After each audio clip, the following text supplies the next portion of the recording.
그래서 이제 플랫폼을 정리를 했어요. 우리가 플랫폼도 정하고 내가 플랫폼들 다 개설을 하고 그 다음에 이제부터는 아까 그 상품 소싱에 대해서 조금 더 얘기를 하자면 우리는 결국에는 그 셀러들은 정말 실력 있는 MD가 돼야 되거든요. 그래서 MD 능력이 얼마나 뛰어나느냐에 따라서 이 신뢰도, 상품의 신뢰도와 연결이 되기 때문에 실력 있는 MD가 되어야 합니다. 모두가. 근데 이 MD가 되기 위해서는 내가 많은 경험을 해보는 게 가장 좋은 방법밖에 없는 것 같아요.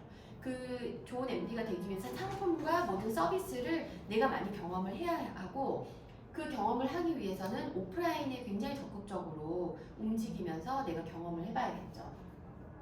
백화점, 마트, 그다음에 플리마켓. 플리마켓은 지금은 코로나 때문에 못 가겠지만 이제 봄 시즌, 여름 시즌 오면 이제 작은 소규모 플리마켓이 굉장히 많이 열릴 텐데 꼭 플리마켓을 가셔서 보시면 굉장히 독특하고 좀 작은 뭐 공방을 운영한다든지 뭐 작은 뭐 브랜드를 하나 만든다든지 이런 분들이 굉장히 많이 나와 계신데 그런 그분들 이제 가서 얘기를 하다 보면 아니면 거기도 분명 인스타그램 홍보 페이지가 나와 있을 거예요. 그러면 이제 들어가서 보시면 아 이분들이 어떻게 인스타그램에서 이제 활동을 하고 있고 이걸 나와서 또 이렇게 판매를 하고 있고 오프라인에서도 하고 있구나. 근데 실제로 플리마켓에 참여를 나중에 하시는 것도 굉장히 추천을 드려요. 오프라인에서 홍보가 되는 것도 무시를 할 수가 없거든요. 그래서 오프라인 나중에 이제 인스타그램 만약에 오픈을 하시면 플리마켓에 적극적으로 참여를 하셔서 다른 분들과 네트워킹도 하시고 그 다음에 내 제품도 홍보를 하시고 그 홍보하는 내용을 또 온라인 컨텐츠로도 만들고 그래서 다양한 방법으로 플리마켓은 굉장히 적극적으로 활용을 하시면 좋을 것 같아요. 그리고 백화점과 마트는 정말 치열한 유통의 현장이거든요.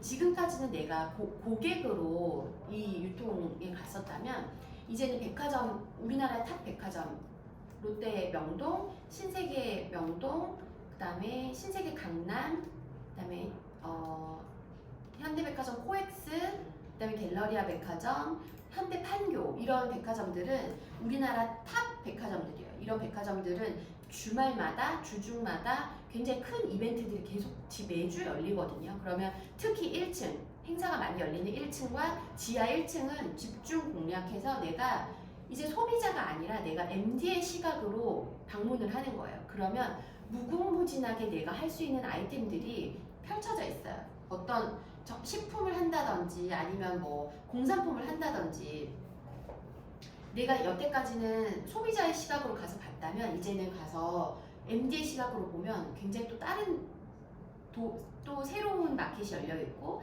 여기에서 실제로 우리나라에 별로 알려지지 않은 브랜드인데 여기서 팝업 행사를 하고 있다. 그런 데들은 본인의 소개를 하면서 제가 이걸 온라인에 좀 소개를 해도 될까요? 라고 이제 얘기를 하셔도 되고 실제로 아니면 그 정보만으로도 사람들한테 가공해서 실시간 정보를 전달할 수 있는 거거든요. 그래서 백화점과 마트 이제 주말 보통 목금토일이 가장 피크 이벤트 날이니까 목금토일 방문을 꼭 하시면서 어떤 행사를 마트는 특히 프로모션을 강해요. 그래서 더 2+1을 하고 있는지 50% 덤을 더 주고 있는지 마트에서는 프로모션을 어떻게 하고 있는지를 집중적으로 보시고 사람들이 어디에 줄을 서서 시식을 하고 있는지도 지켜보시고 그 다음에 백화점에서는 팝업 행사하는 것 잘 보시고 1층, 지하 다양한 상품들이 어떻게 판매가 되고 있는지를 트렌드를 조사를 하시면 좋을 것 같고 그런 트렌드도 또 컨텐츠화 하시면 좋을 것 같아요. 그리고 아까 말씀드렸었던 플리마켓은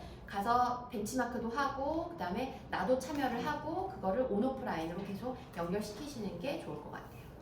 그리고 당연히 SNS 마켓에 있는 다른 셀러들이 어떻게 활동하고 있는지도 내가 너무나 잘 알고 있어야 돼요. 그래서 다른 인스타 마켓 셀러들이 어떻게 판매를 하고 있고 나중에 말씀드리겠지만 인스타 마켓 셀러들과도 네트워킹이 굉장히 중요해요. 그래서 이런 사람들과 관계를 맺고 다른 사람들이 어떤 프로모션에 어떤 상품을 언제 팔고 있는지 이런 것들을 다 하나씩 트렌드 조사를 하셔야 돼요. 그다음에 해외 계정에 어떤 우리나라에 아직 들어오지 않은 그런 상품들이 있는지 해외 사람들이 어떤 걸 좋아하는지 이런 것들도 보고 네이버 검색어 트렌드를 보면 이제 세부적으로 지금 이 순간 20대 여성들이 검색하는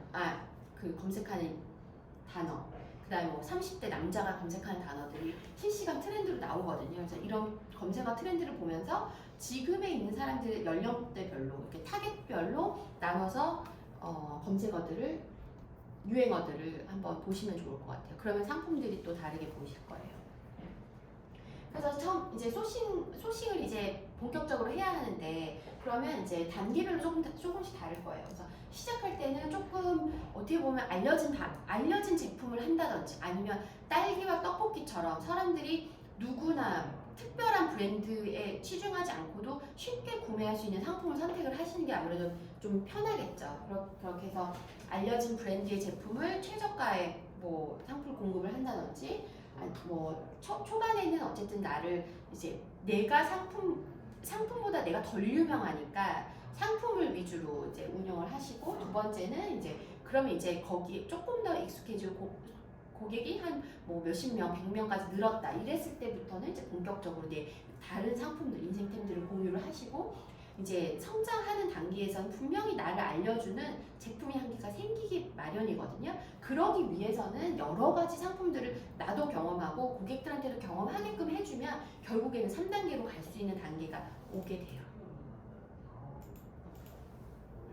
그래서 첫 번째는 보통 시작 단계에서는 도매몰들 많이 이용을 하시고 근데 오픈마켓에 이제 들어가는 도매처들이 많이 있어요. 온라인에서 많이 찾으실 수 있는데 이런 도매몰들 많이 뒤져보시면서 상품을 찾으시고 그리고 우리나라에는 도매 시장들이 아주 오프라인으로 이제 가깝게 다 만들어져 있거든요. 그래서 청과시장은 뭐 가락동 시장, 그다음에 생선은 노량진 시장, 뭐 마장동에 있는 우시장, 그다음에 동대문에 가면 정말 다양한 시장들이 다 있어요.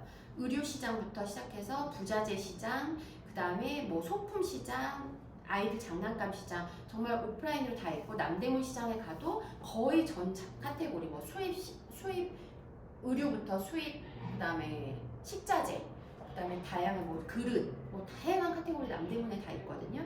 그래서 시장을 찾아보시면서 본인이 원하는 프로덕트를 검색을 하시면서 도매처, 뭐 도매 이렇게 검색을 해보시면 온라인 도매든 아니면 오프라인 도매든 가보실 수 있어요. 그래서 그런 많은 도매처들을 다녀보시면 많은 정보들을 얻으실 수 있고 그런 도매처들을 통해서 오랫동안 유통하셨던 분 통해서